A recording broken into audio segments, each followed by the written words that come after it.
GPT English, Jivapur, Saudati Taluka, Belgaum district. I am Deepika Vijay Sulebhavi, GPT English, working at Kittur, Belgavi. Today we have come up with a new game, that is Sound Your Ball. This is a team event.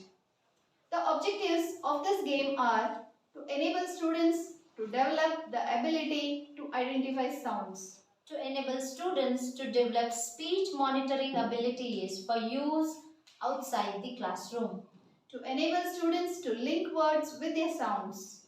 Now let's see what are the materials required for this game.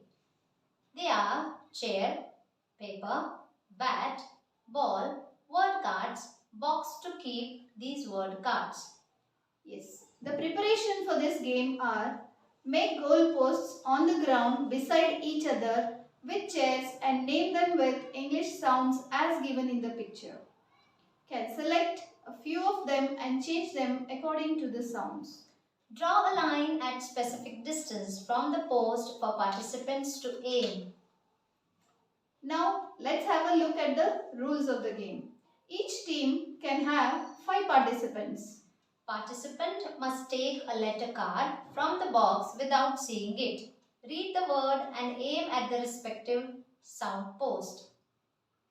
Each participant will get 2 chances each. First chance will get 2 points. Second chance will get 1 point. Yes. Let's have a look at the demo of the game.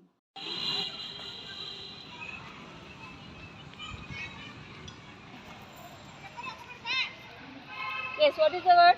Deep. Yes.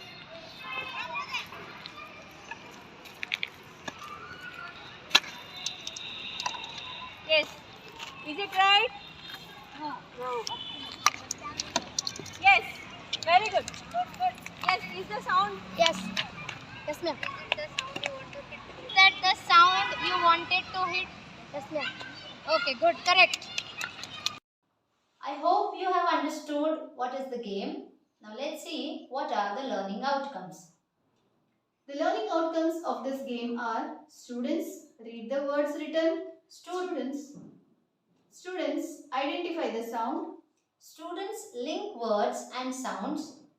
This will help students to pronounce words correctly. I hope you are enjoying the games. Thank you. Namaste.